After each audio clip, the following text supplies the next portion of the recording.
नमस्कार बच्चों, आज हम सब कक्षा 8 की संस्कृत ज्ञान मंजूषा का व्याकरण मंजूषा पढ़ेंगे। यह पुस्तक के पिछले हिस्से में व्याकरण दिया गया है। पहला पाठ है संधि। तो सबसे पहले हम संधि के विषय में पढ़ेंगे। संधि किसे कहते हैं हम यह जान लेते हैं। सबसे पहले दो वर्णों के मेल से जो विकार या परिवर्तन होता है उसे संधि कहते हैं। यानी दो वर्ण जब आपस में मिलते हैं तो उनसे उस शब्द में किसी शब्द में जो परिवर्तन होता है उसे ही संधि कहते हैं। जैसे नर धन इंद्र, नर प्लस इंद्र नरेंद्र। तो इसमें देखिए नर का अ और ई का ई दोनों मिलके ए हो गया है, जो कि नरेंद्र में ए की मात्रा के रूप में स्पष्ट आपको दिखाई दे रहा है। ठीक है। इसी प्रकार सुरेंद्र है, उसमें सुरधर इंद्र होगा तो सुर का अ और इंद्र का ई दोनों मिलके ए हो जाता है, जिससे शब्द बन जाता है सुरेंद्र है। ठीक है। संधि के भेद, संधि के भेद यानी संधि के प्रकार। तो संधि कितने प्रकार की होती है? संधि के मुख्यतः 3 भेद होते हैं, यानी संधि 3 प्रकार की होती है। नंबर 1 स्वर संधि, नंबर 2 व्यंजन संधि, नंबर 3 विसर्ग संधि। तो हम एक एक करके तीनों संधियों के विषय में पढ़ेंगे। सबसे पहले हम स्वर संधि के विषय में पढ़ते हैं। स्वर संधि किसे कहते हैं? तो दो स्वरों के परस्पर मेल को स्वर संधि कहते हैं। यानी जब दो स्वर आपस में मिलते हैं तो उनसे जो विकार उत्पन्न होता है उसे स्वर संधि कहते हैं। दो स्वर यानी जैसे अ और आ का मेल हुआ तो संधि भी आ का ही बनेगा, यानी छोटा अ और बड़ा आ दोनों का मेल हुआ तो आ ही बना। ठीक है। तो संधि हो गई पुस्तकालय, जैसे पुस्तक प्लस आलय। देखिए पुस्तक का अ और आलय का आ दोनों मिलके आ बन गए हैं, जो यहाँ का के रूप में आपको दिखाई दे रहा है। ठीक है। तो शब्द बन गया पुस्तकालय। ठीक है। आगे है विद्या प्लस आलय, विद्यालय। इसमें देखिए आ और आ का मेल हुआ है। ठीक है। इससे भी आ बन गया है। आ और आ के मेल से आ हो गया तो हो गया यहाँ विद्या आ। यहाँ जो आ की मात्रा आपको दिखाई दे रही है यह इसी का प्रभाव है कि आ और आ के मेल से आ हो गया, यानी दो स्वर मिले। आ भी स्वर है, ये आ भी स्वर है, यानी इसमें विद्या का आ जो है ये भी स्वर है और आलय का जो आ है ये भी स्वर है। तो दो स्वरों के मेल से जो शब्द बना वो हो गया विद्यालय। तो ये विद्या में द्य में जो आ लगा हुआ है यह इसी का परिवर्तित रूप है, यानी अ और आ के मेल से बना हुआ है। ठीक है। आगे है कपि प्लस ईसह, यानी कपीसह। कपीसह में आप देखिए छोटी ई, यानी कपि का ई ये छोटी ई और इधर बड़ी ई, इन दोनों का जो मेल हुआ उससे बड़ी ई का ही निर्माण होता है। ठीक है। दो स्वरों के मेल से छोटी ई और बड़ी ई के मिलन से बड़ी ई का ही निर्माण होता है, जिससे यहाँ शब्द बना कपीसह। तो कपि कपि यहाँ देखिए छोटी ई है और ईसह में बड़ी ई है, तो दोनों के मेल से बड़ी ई होने की वजह से यहाँ हो गया कपीशह, क्योंकि छोटी ई और बड़ी ई मिलके बड़ी ई का ही निर्माण करते हैं। ठीक है। रमा प्लस ईसह, रमेशह।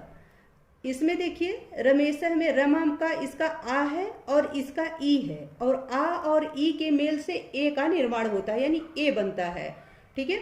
तो आ और ई के मेल से ए बनता है, जिससे यहाँ शब्द बना रमेश है, जो आपको म पे मात्रा के रूप में दिखाई दे रहा है कि ए की मात्रा के रूप में। ठीक है। रमा प्लस ईसह तो बनेगा रमेश, यानी आ और ई के मेल से एक बनता है। ठीक है। आशा है कि ये आपको स्वर संधि समझ में आ गया।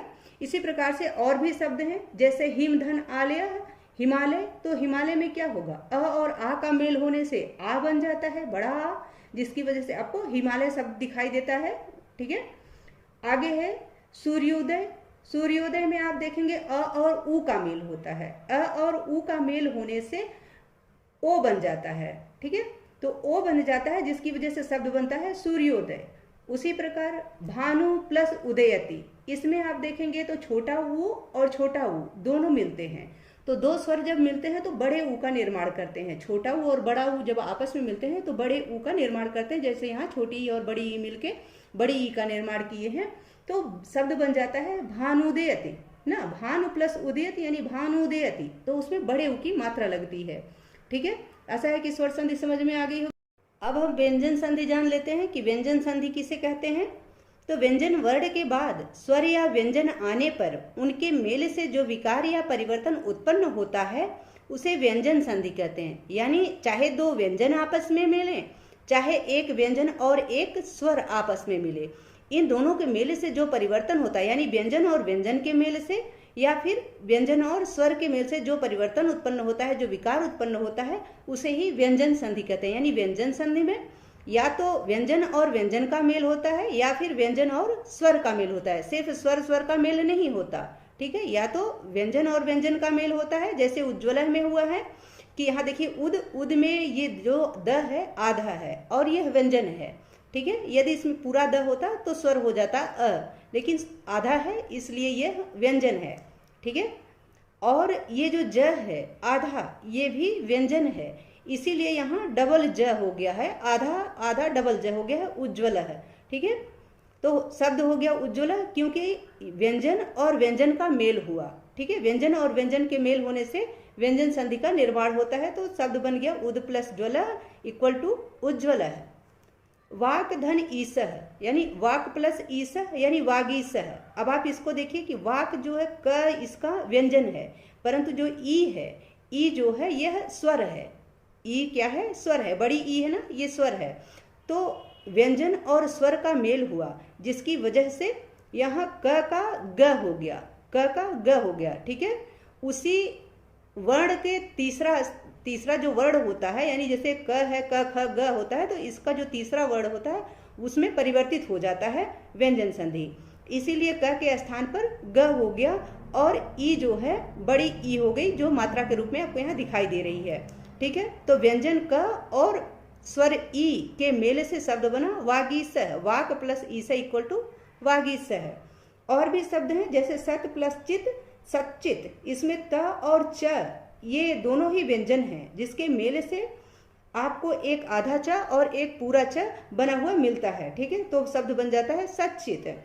इसी तरह जगत प्लस ईस यानी जगदीश होता है, उसमें त और ई का मेल होता है, जिससे तकार का यानी त वर्ण का जो रूप होता है त थ द, उसका तीसरा रूप द बन जाता है और ई जो है उसकी बड़ी ई उस पे लग जाती है, जैसे यहाँ वागीस पे लगा हुआ वैसे हो जाता है जगदीश। ठीक है, विसर्ग व्यंजन संधि आपको समझ में आ गई। अब हम विसर्ग संधि देख लेते हैं। विसर्ग संधि किसे कहते हैं? तो विसर्ग के बाद स्वर या व्यंजन आने पर उनके मेल से विसर्ग में जो विकार या परिवर्तन होता है उसे विसर्ग संधि कहते हैं। विसर्ग यानी ये जो चिन्ह होता है इसे विसर्ग का चिन्ह कहते हैं ना। तो विसर्ग, इसके बाद जो स्वर या व्यंजन आते हैं उनके मेल से यानी स्वरों के और व्यंजनों के मेल से जो विकार उत्पन्न होता है, जो परिवर्तन होता है, उसे ही विसर्ग संधि कहते हैं। जैसे निह प्लस चिंतः, निश्चिंतः, तो आप देख रहे हैं निह, निह है, ये विसर्ग के बाद क्या आया है यहाँ आपको?